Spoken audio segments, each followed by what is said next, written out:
CBC 모드를 살펴보고 있었습니다. 그래서 CBC 모드는 ECB 모드가 갖고 있는 문제점을 해결하기 위해서 도입한 모드이고요.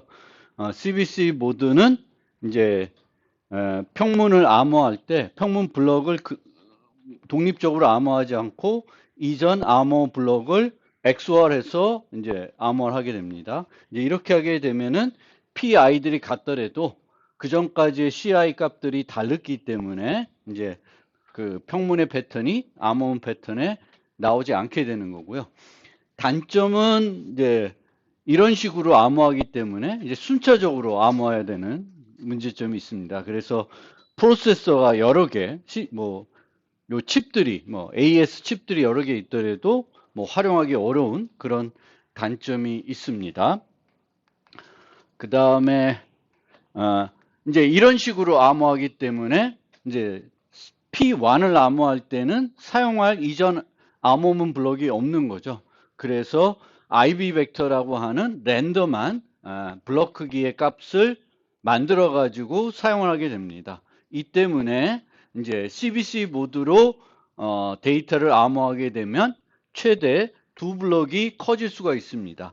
IB 블럭 때문에 항상 한 블럭이 더 커지게 되겠고요. 뒤에는 이제 채우기가 들어갈 수가 있습니다.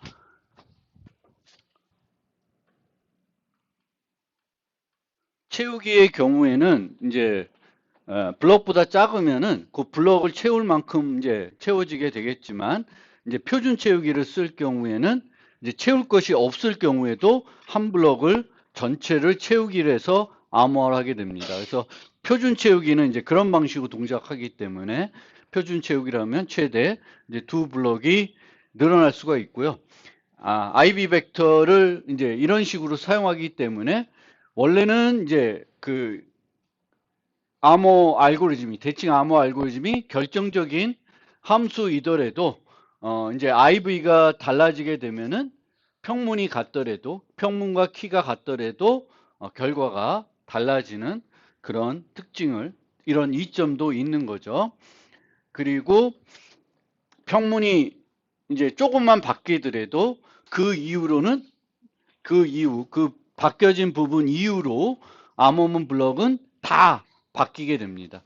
이제 이 암호문 블럭들은 이전 평문에 다 영향을 받게 되기 때문에 결과적으로는 맨 마지막 암호문 블럭은 전체 메시지를 뭔가 대표할 수 있는 값으로 사용할 수가 있고 그런 특징 때문에 이제 나중에 우리가 맥을 배울 때 보시겠지만 맥을 만드는 방법으로 이 CBC 모드를 사용하기도 합니다. 그 다음에 이제 암호화를 하고 나서 공격자들 또는 오류에 의해서 이제 그 암호문 블럭이 조금 바뀌었어요. 전송하는 과정에서 공격자가 일부러 할 수도 있고요. 그렇게 바뀌었을 때 그것을 복호하면 어떤 변화가 오냐면은 당연히 이 블럭을 바꿨기 때문에 얘에 대응되는 평문은 깨지게 됩니다. 근데 걔만 깨지는 게 아니라 그 다음 블럭에도 영향을 줍니다. 그래서 어떤 암호문 블럭이 바뀌게 되면 그 평문 블럭과 그 다음에까지 영향을 주게 되는데 이제 여기를 수정하게 되면은 얘는 완전히 깨져요. 어떻게 결과가 나올지 예측이 안 되는데 얘는 예측이 됩니다. 그래서 얘가 만약 한 비트만 바뀌었으면은 얘는 그 비트만 토글 돼 가지고 나오게 되는 그런 현상이 있고요. 그것 때문에 이제 CBC 모드는 NM 특성을 만족하지 못하게 되는 그런 특징이 있습니다. 그래서 내가 특정한 블럭을 값들의 비트들을 내가 원하는 대로 원하면 바꿀 수가 있게 됩니다. 물론 이제 그 전 블럭이 완전히 깨지기 때문에 이제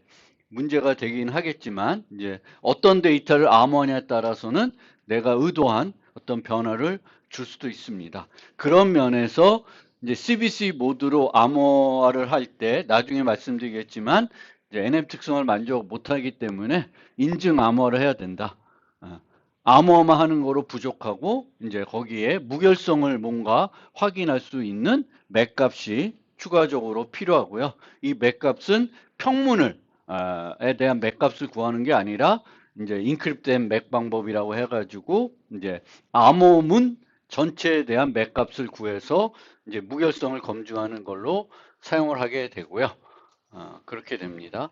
그리고 뭐 CBC에만 있는 문제는 아닌데 똑같은 키로 암호화된 그 암호문들이 있을 때 이들을 조합해 가지고 새로운 암호문들을 만들 수가 있고 얘들을 어떻게 결합했냐에 따라서 이제 깨지는 위치들이 이제 정해져 있죠. 그래서 뭐 뒤에 붙인다거나 뭐 일부를 조합해서 만든다고 했을 때 이제 어떤 위치들이 깨지는지 좀 보실 필요가 있고요. 여기까지. 근데 이 문제는 CBC에만 있는 문제는 아니고 ECB가 더 심각하죠. 이 경우에는 ECB는 아예 안 깨져요. 조합을 하게 되면은 원래대로 그대로 다 풀리겠죠. 그러니까 이게 만약 ECB다. C제로는 없겠죠. IB에서는 그 ECB에서는 그 IB 벡터라는 걸 안 쓰기 때문에 이렇게 하게 되면 P1이 나올 거고 P1 프라임, P2 프라임, P3 프라임, P4 프라임이 그대로 나오겠죠. ECB는 각각을 독립적으로 암호하기 때문에 더 심각한 문제가 있어요. CBC는 그래도 한 블럭은 깨져버리게 되겠어요. 깨져버리게 되겠지만 ECB는 아예 깨지는 게 없이 원래 그 암호화된 평문 그대로 나오게 됩니다. 그 다음에 이제 여기를 이제 설명드릴 차례인데 CI와 CJ가 우연히 같아진 경우가 발생할 수 있습니다. 이것이 우연히 같아질 확률은 대단히 낮습니다. 무시할 수 있을 정도로 낮은 거예요. 우리가 그 충돌에서 살펴봤을 때 이 약한 충돌 같은 뭐 강한 충돌 그런 개념이기 때문에 상당히 확률적으로는 낮습니다.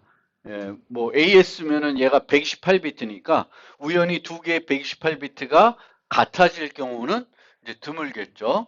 근데 만약에 같다. 그러면 어떤 문제가 있냐면 요 같아진 거에 이전 CI-1과 CJ-1을 XOR 하게 되면 PI와 PJ를 이제 XOR한 값을 얻을 수가 있습니다. 그게 왜 그러냐면 이제 CI와 CJ는 이런 식으로 구해졌을 거예요. 구해졌을 거예요. 그러면 얘와 얘가 같다는 건 얘와 얘가 같다는 거예요. 얘와 얘가 같으면은 이제 양변이 같기 때문에 위로 옮기게 되면 요걸 얻을 수가 있겠죠. 그래서 뭐 이런 우리가 이제 평문을 두 개를 XOR한 경우에는 이 PI와 PJ를 예측하기가 쉽습니다. 알아내기가. 왜냐하면 평문이기 때문에 PI가 어떤 값일지 여분 정보가 있으면 아는 거고 모르더라도 대략 어떤 건지 알게 되면은 PJ는 그냥 또 알게 되는 거죠. 그래서 이제 이런 현상이 일어나면 이제 문제가 되는데 뭐 이런 특성이 있다는 거지만 이게 나타날 확률은 매우 희박하니까 뭐 크게 걱정하는 그런 보안 문제는 아닙니다.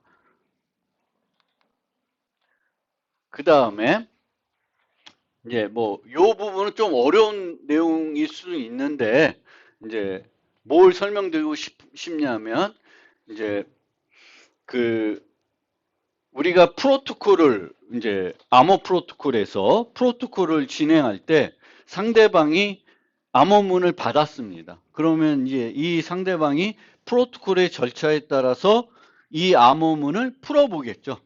풀어봤는데 문제를 발견했어요. 그러면 그 전송한 그 측에게 어떤 문제가 있었다는 것을 알려주게 될 수가 있죠. 아, 이런 문제가 있었다. 채우기가 틀렸다. 뭐가 틀렸다. 맥값이 안 맞더라. 이런 것들을 알려주게 되는데 그걸 알려주는 게 보안으로서 매우 심각한 문제가 있다라는 거예요. 그래서 이 우리가 프로토콜 진행할 때는 오류를 만나거나 문제가 발견하더라도 어떤 문제가 발견했다는 것을 외부에 알려주지 않고 나는 그렇게 그냥 프로토콜을 중단시키면 돼요. 그게 더 올바른 방법이지 뭐가 틀렸다는 거 알려주면은 큰 문제가 발생을 하게 됩니다. 이제 요 세부적인 걸 보면 공격자가 이런 암호문을 가지고 이제 있는 거예요. 이 전송하는 과정에서 우리가 암호문들은 쉽게 얻을 수 있다고 가정합니다.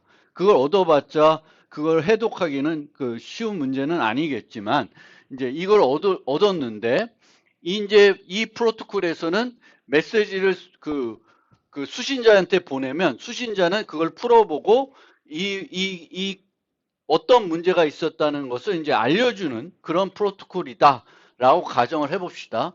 그러면 얘가 어떤 식으로 할 수 있냐면 이 메시지에서 C2에 대응되는 평문 M2를 알아내고 싶은 거예요. 이 M2가 뭔지, P2가 뭔지를 알고 싶은 거예요. 그래서 어떻게 하냐면 맨 마지막 바이트부터 하나씩 이제 추측해가지고 물어보게 되는 그 사람한테 물어보는 거예요. 그래서 어떻게 물어보냐면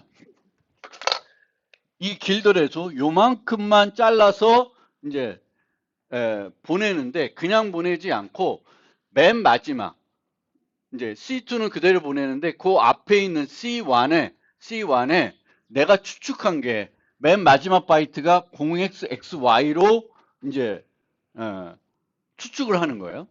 한 바이트니까 뭐 어떤 값인지 내가 추측을 해요. 그래서 추측을 한 다음에 걔랑 뭘 XOR 하냐면 0x01을 XOR 합니다. 0x01을 그러니까 1이라는 값을 XOR 해요. 그래서 이런 식으로 전송을 하는 거예요. 내가 뭘 알기 위해서 이렇게 전송해요? C2의 마지막 바이트. 마지막 바이트가 0xxy인지를 알아보기 위해서 이렇게 전송을 하게 됩니다. 그러면 이제 복호하는 측에서 이제 복호를 어떻게 하냐면 요 두 번째 블럭을 복호하겠죠. 뭐 첫 번째도 블럭 했을 텐데 이제 두 번째 블럭을 복호하는 거를 살펴봅시다. 그럼 얘가 요 C2를 복호한 다음에 얘를 이제 XOR을 할 거예요. 그래서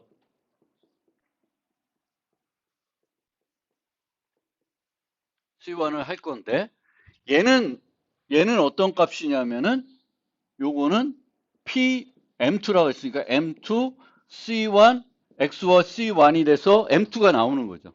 근데 이 C1에다가 뭘 마지막 블록은 어떻게 바꿨냐면 마지막 블록만 생각해 보면 요게 더 추가가 되어 있는 거죠.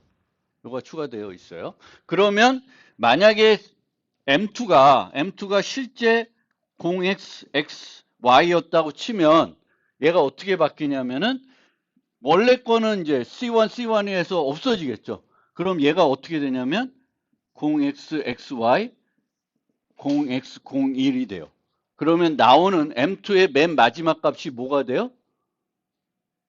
01이 되겠죠. 01이 되면 우리가 표준 채우기를 하면은 맨 마지막 블럭의 값이 01이면 뭐예요? 채우기를 몇 바이트? 한 바이트를 한 거죠. 한 바이트를 한 거예요. 그러면 이제 그 복호한 사람 입장에서는 채우기는 문제없다라고 답변을 줍니다. 뭐 맥값은 틀렸다고 줄 수도 있겠죠. 근데 맥값은 틀리지만 이제 채우기는 맞았다라고 주게 돼요. 그러면 이 공격한 사람 입장에서는 내 추측이 맞았다고 할 수가 있죠. 그러니까 이 0x01을 왜 XOR 했을까를 생각해 주시면 돼요. 0x01을.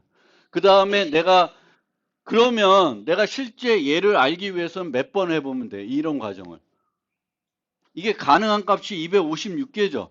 그럼 0년부터 쫙 해보면 돼요. 0x, 010, 0x, 01, 02, 뭐 이렇게 해가 쭉 해보면 이제 그 어떤 순간에는 틀렸다고 계속 얘기하다가 맞았다고 해줄 거예요. 그러면 아, 내가 추측이 맞았구나 라고 할 수가 있습니다. 그래서 이런 식으로 이제 어떤 프로토콜을 수행했는데 뭔가 문제가 있다 없다를 정확하게 알려주면 그 정확하게 알려주는 정보를 이용해서 뭘 할 수 있어요? 공격을 할 수 있다는 거예요. 이게 CBC 모드 패딩 오라클 공격인데 실제 TLS 1.2까지는 이런 식으로 동작을 했어요. TLS 프로토콜이. 여러분들이 쓰고 있는 그 웹 브라우저와 웹 서버 간에 이루어지는 프로토콜이 이런 식으로 동작을 했습니다. 그래서 이런 식으로 이제 서버에게 기존의 예전 메시지를 복호하도록 메시지를 보내고 그 복호한 결과를 이 서버가 이제 알려줄 수가 있게 되는 거죠. 틀렸다, 맞았다를. 그래서 이런 문제가 있을 수 있습니다.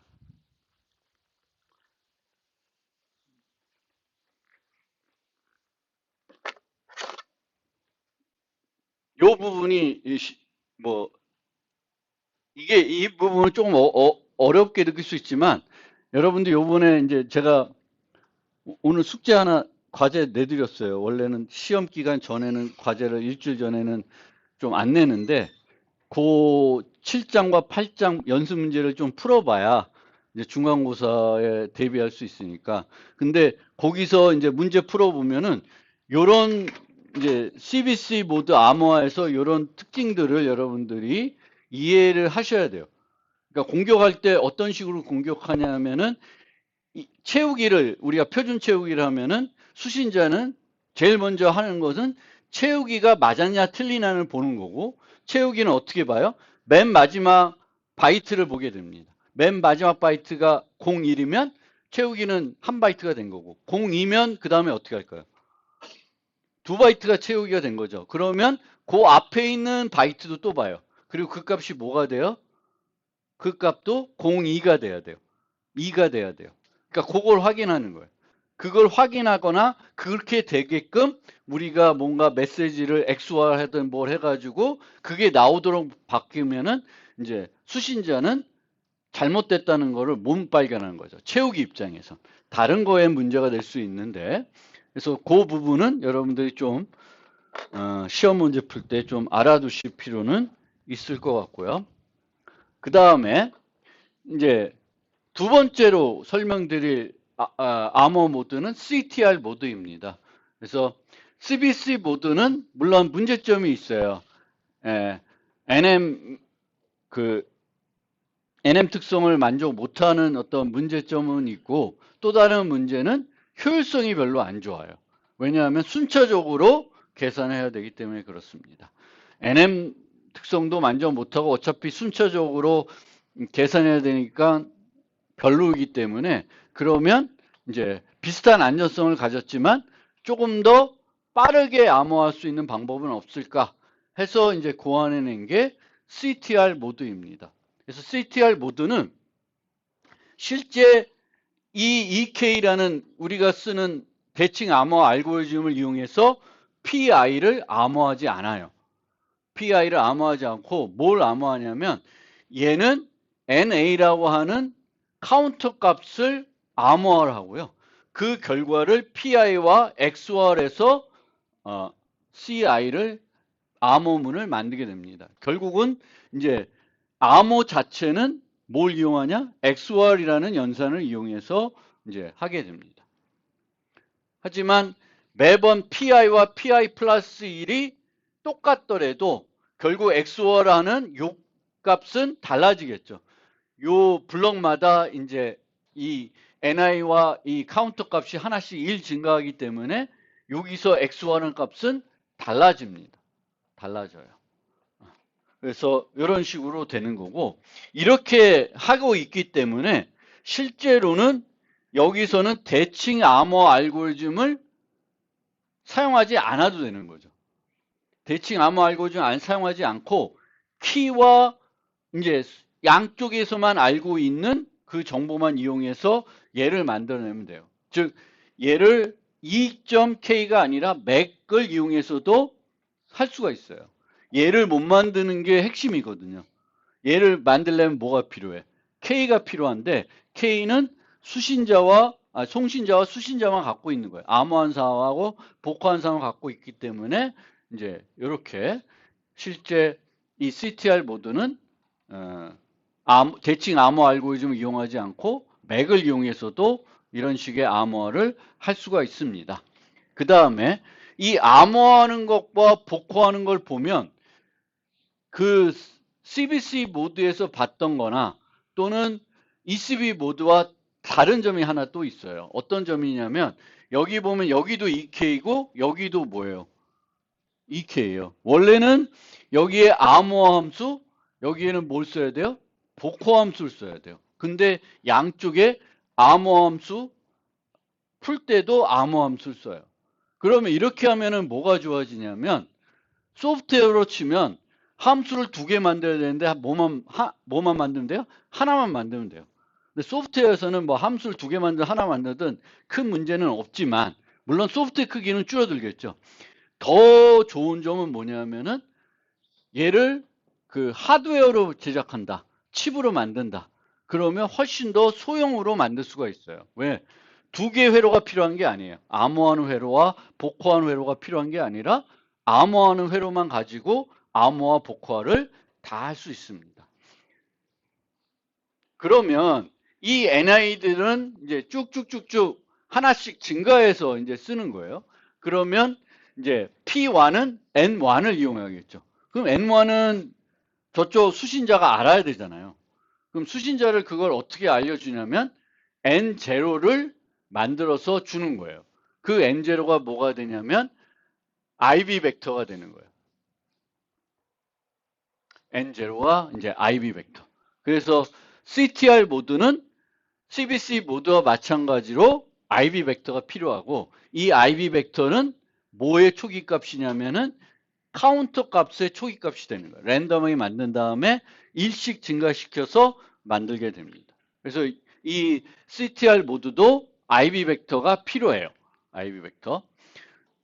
그렇지만 이제 C0만 알고 있으면, 그러니까 N0만 알고 있으면 P5에 사용될 N5가 얼마가 될지는 알 수가 있죠. N6이, N10이 얼마 될지는 얘에다가 뭐만 하면 돼. 플러스 10, 플러스 7, 플러스 뭐 하면은 다 알아요. 따라서 얘네들은 순차적으로 암호하는 것이 아니라 프로세서가 여러 개 있으면 동시에 암호할 수 있어요. 얘네들한테 각각의 그 칩에서 사용돼야 될 그 NI 값을 주는 걸 이전 값을 알아야 주는 게 아니라 뭐만 알면 돼? N0만 알면 돼요. N0와 요번에 새긴 값만 알면 저걸 다 할 수 있어요. 그래서 병행으로 수행할 수가 있고 이제 그래서 더 빠르게 이제 CBC 모드보다는 이제 빠르게 할 수가 있습니다. 그런데 이 CTR 모드에서는 IB를 혹시 몰라서 같은 걸 사용하게 되면은 심각한 문제가 발생을 합니다. IB가 같으면 뭐가 다 같아져요? 다 그 카운터 값들이 다 같아지는 거고 결국은 뭐가 같아지냐면은 요 SI 값이 같아지는 거죠. 그러면 이 SI들이 같으면 요 SI들을 요 CI와 CI 프라임을 XOR하면 어떤 값이 나와요? 평문들을 XOR한 값이 나오고 평문들을 XOR한 값이 나오면은 평문을 예측하기가 너무 쉬워집니다. 그래서 이제 CBC 모드에서는 이제 같은 걸 쓰더라도 아주 심각한 문제는 안 나타나는데 이 CTR 모드에서는 매우 심각한 문제가 나와요. 그래서 절대 같은 걸 쓰면 안 돼요. 그러면 이제 CTR 모드는 절대 같은 걸 쓰면 안 되니까 그 IB를 어떻게 그래도 생성하냐면 랜덤하게 생성을 하긴 합니다. 랜덤하게. 그럼 랜덤하게 생성하면은 우연히 내가 의도하지 않았는데도 예전에 썼던 IB와 똑같은 IB를 선택할 확률이 있는 거죠. 그래서 그 확률을 없애기 위해서 어떻게 하냐? 난스 할 때 어떻게 했어요? 난스도 우연히 같은 걸 또 쓸 수가 있어요. 난스도 중요한 거는 예전에 썼던 값을 또 쓰면 안 되는 거예요. 이 CTR 모드에서도 IB는 이전에 썼던 IB를 또다시 쓰면 안 돼요. 그럼 어떻게 해야 돼요? 키를 바꾸면 돼요. 여기서도 키를 자주 바꾸는 게 매우 중요합니다. 뭐 때문에? 여기서는 IB가 우연히 같아질 수 있기 때문에.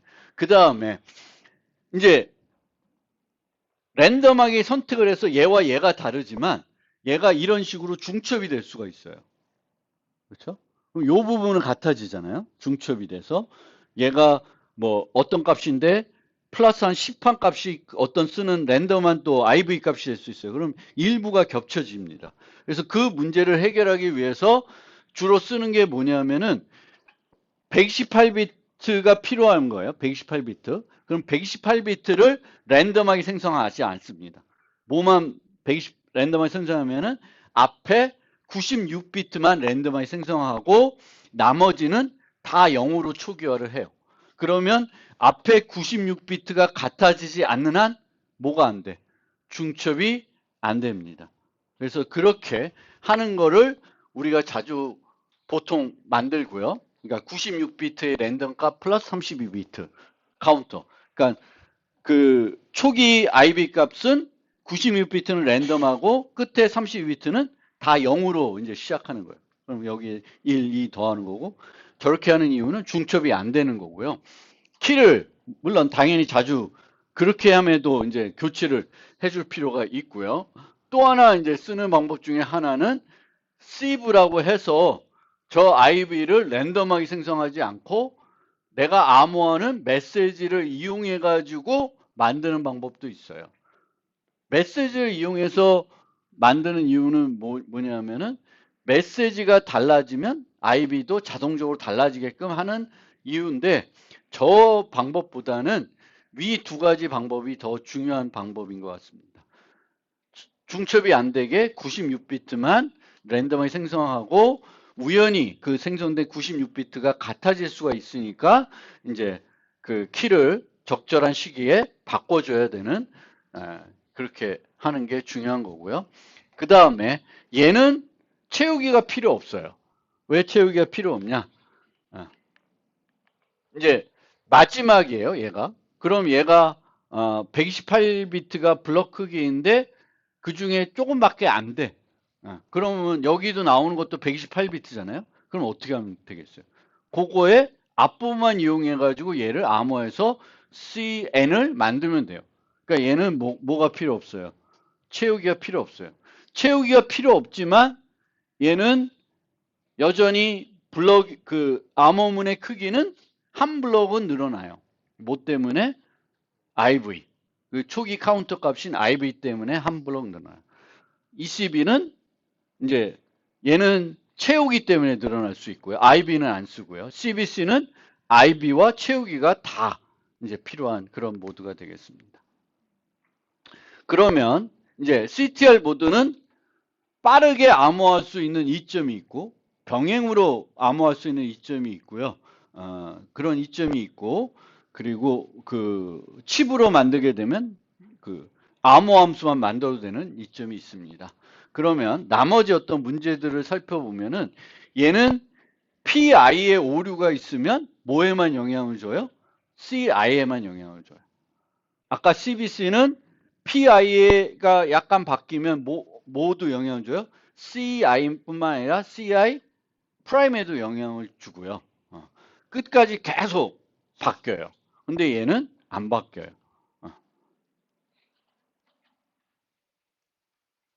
그래서 얘는 일부 평면만 조금 다르면 유사한 게 나올 수가 있는데 그 걱정을 안 하는 이유가 뭐냐면은 IV를 같은 걸 안 쓰기 때문에 그래요. IB를 같은 걸 쓰면 더 큰 문제가 나지만 IB를 같은 걸 써서 유사한 평문을 암호화하면은 그 차이도 안 나타나게 이게 평문에 그 암호문에 그 패턴이 나타나는 문제가 있습니다. 그렇지만 IB를 사용하기 때문에 문제가 되겠고요. 얘는 CI에 내가 CI에 한 비트를 수정하면은 결과는 어떻게 될까? CI를 한 비트 수정하면은 얘는 안 바뀌니까 PI는 어떻게 돼요? 그 비트만 바뀌게 돼요. 안전성은 별로 안 좋은 거예요. 빨라졌는데 CBC보다 좋아진 점, 안전성 측면에 좋아진 점은 없어요.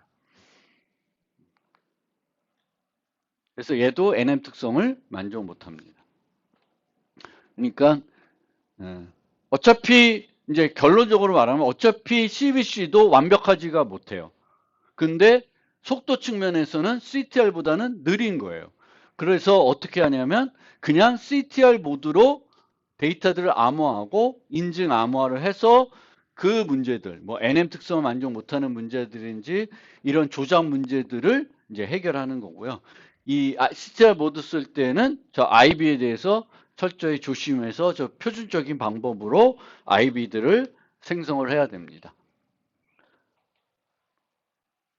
지금은 이제 그래서 저렇게 앞에서 살펴봤던 CBC나 CTR 모드만 써서 메시지를 암호화하지 않고 이제 그 인증 암호화를 하는 거죠. 인증 암호화 하는 거는 어떤 암호화 모드를 이용해서 메시지를 암호화하고 그 암호화된 암호문을 다시 그에 대한 맥값을 계산해서 요 암호된 결과와 맥값을 같이 보내는 거죠. 그래서 비밀성과 무결성을 동시에 제공해 주는 그런 기법을 쓰게 됩니다. 인증 암호화는 크게 맥된 인크립트, 인크립된 맥 두 가지 방법이 있지만 현재로는 다 인크립된 맥 방법을 더 안전하다고 해서 그 방법을 쓰고 있습니다. 기본적으로 인증 암호화는 이제 두 개의 키가 필요해요. 암호할 때 사용하는 키, 맥값 계산할 때 쓰는 키. 그리고 이 두 개의 키는 다른 키를 쓰는 게 당연히 바람직하겠죠. 근데 이제 두 개의 키를 쓰는데 독립적인 키들을 써서 하나가 노출돼도 다른 건 노출이 안 되게끔 할 필요가 있습니다. 그래서 초기에 이제 제한됐던 모드가 CCM 모드라는 게 있어요. CCM 모드. 그래서 얘는 어떤 식으로 하냐면 카운터 모드로 CTR 모드, 그러니까 카운터 모드가 CTR 모드예요. CTR 모드로 메시지를 암호하고 그 암호 결과 C에 대해서 CBC 맥으로 맥값을 계산해서 이제 인증 암호화를 하는 그런 방법을 하는 거예요.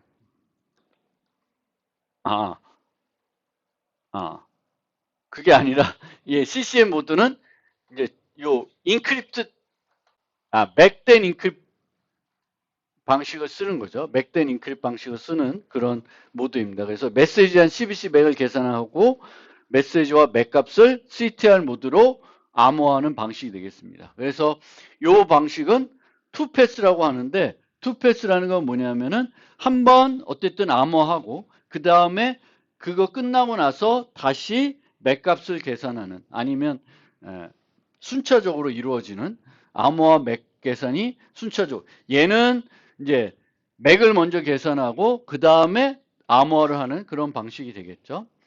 그 다음에 EAX 모드는 이제 투패스 인크립트된 맥 모드예요. 그래서 요 맥된 인크립트 대신에 이제 얘가 별로 안 좋다고 여겨져서 이제 EAX라는 모드를 만들었고요. 얘는 이제 암호 모드는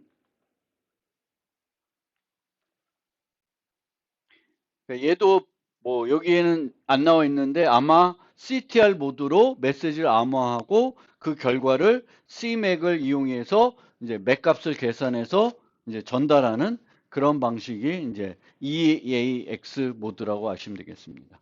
그래서 메시지를 암호하고 나서 암호화된 결과에 대해서 맥값을 계산하는 근데 한번 다 끝나고 계산하는 방식이 되겠고요. 그 다음에 AEAD라는 그런 모드가 있는데 이 AEAD는 여기와 여기에 다 적용할 수 있는 모드예요. 그래서 AEAD는 우리가 이제 암호화해야 될 데이터가 있고요.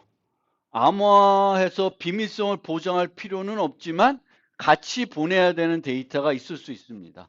그래서 얘는 추가적으로 여기 보면 associate 데이터라는 게 있는데 쟤는 암호화하지 않아요. 쟤는 암호하지 않는데 어디에는 포함시키냐면은 맥을 계산할 때는 같이 넣어주는 거예요. 그래서 비밀성을 보장할 데이터 그렇지만 같이 이제 연관해서 보내줘야 될 어떤 데이터가 있을 때 얘는 암호하고 얘는 암호하지 않고 하지만 이 둘은 결합해 가지고 이제 맥 값을 제공해 주는 그런 방식이고요. 그다음 요즘 많이 쓰는 게 이제 GCM 모드인데 얘는 투 패스가 아니라 원 패스예요. 원 패스는 뭐냐면은 이제 이렇게 쭉 한 번 가면은 그 메시지도 암호하고 거기에 대한 맥값도 계산하는 방식이 되겠습니다. 어.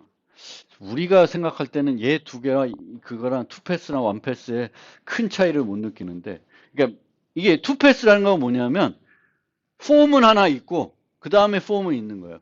첫 번째 폼은 암호할 때 쓰는 폼은이고, 그 다음 폼은 뭐 할 때 이제 그 맥 계산할 때 쓰는 거고, 얘는 완패스니까 하나의 포문에서 암호한 다음에 그럼 C1이 나오겠죠. 그럼 그 C1을 이용해서 맥 값을 또 계산해 갑니다.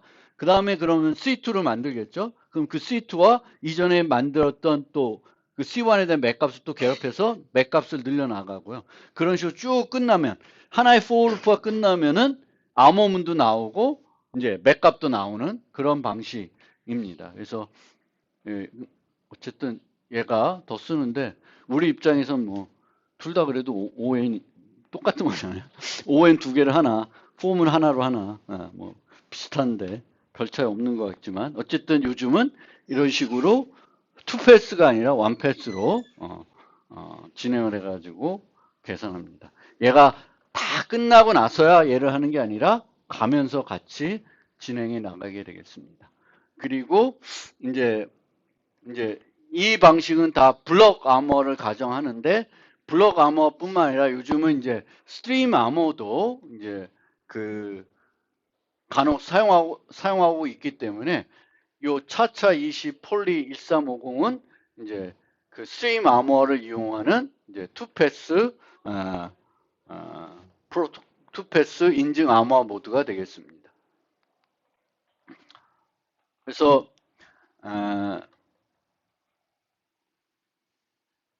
이제 기본적으로 현재는 다 인증 암호를 하는 게 핵심이 되겠고요. 근데 이제 아주 작은 데이터, 한 블록보다 작은 데이터는 인증 암호 없이 그냥 ECB 모드로도 충분히 암호할 수가 있는데, 커지면, 한 블록보다 더 커지면은 지금은 기본적으로 인증 암호를 모드를 쓰고, 그것도 투패스가 아니라 원패스인 인크립트 된 맥 방법의 인증 암호, GCM 모드 같은 거를 이제 선호해서 사용을 하게 되겠습니다. 잠깐 쉬었다가